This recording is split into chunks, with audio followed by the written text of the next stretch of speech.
All right. Next matchup, Cardinals travel to take on the Giants. Giants fresh off that blowout in New Orleans last week. Vince, you think they're going to get back on track, or are the Cardinals finally going to make a move? Although Brandon Jacobs has gone from a touchdown machine to something that seems like he's avoiding the goal line like he would a salad bar, I like the G-Man here. Arizona has been limiting ball carriers this year to a pretty stingy yards per carry. So I don't think Ahmad Bradshaw or Brandon Jacobs will be that big of a factor in this game. I think the Giants win this through the passing game. Yeah, I think the real question here is what Cardinals team is going to show up this week?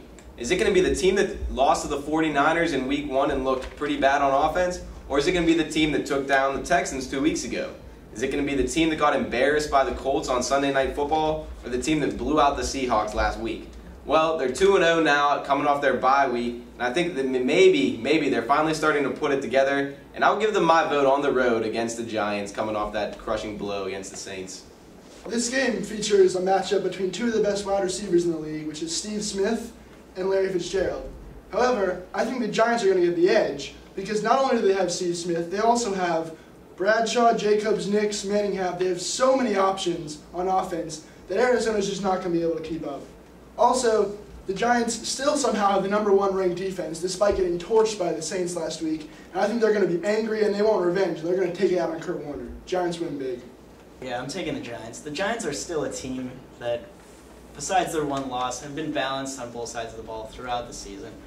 Their defense has been in the top 5 in the league, and their offense has been in the top 10. So I look for them to just control it. I don't see Arizona as a threat. Their defense is terrible. It's just plain horrible. And it's going to be the Giants in this one.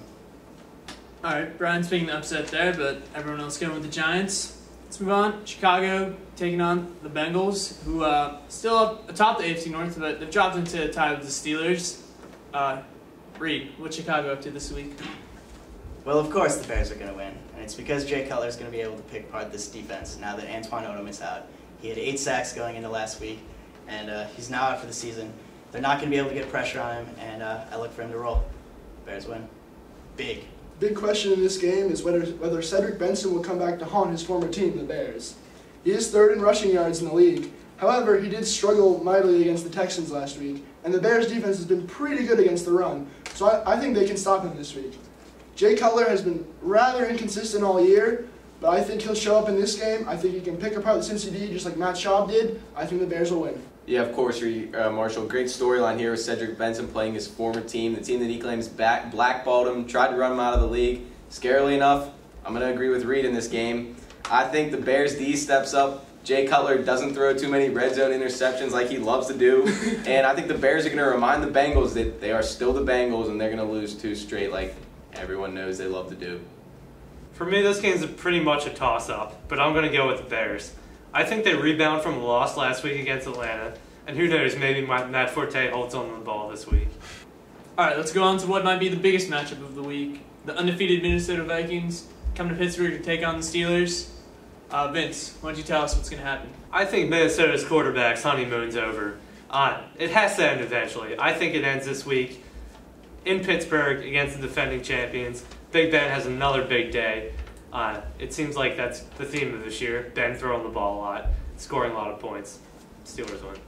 Yeah, Adrian Peterson proved me wrong last week. That guy's an absolute beast. He can run against anybody. The Steelers have never faced him. He's a scary player. That being said, I can't pick against the Steelers. Big Ben continues his aerial assault. Steelers win a close one, 31-27.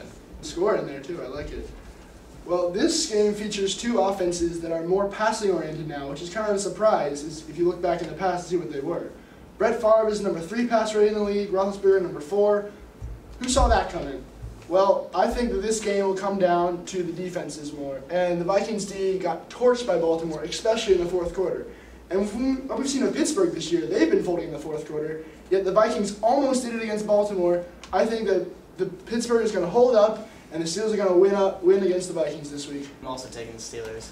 The Steelers are a team that tend not to make many mistakes and don't allow teams to get back in the game for lucky reasons like Brett Favre has had the last couple of weeks. No luck for Brett Favre in Pittsburgh this week. I'm taking the Steelers. All right, wow. Everyone going to Steelers this week. A lot of emotion in there also. That's all for this week for all my somewhat crazy panel. Thanks for watching us. Definitely tune back in next week. See you.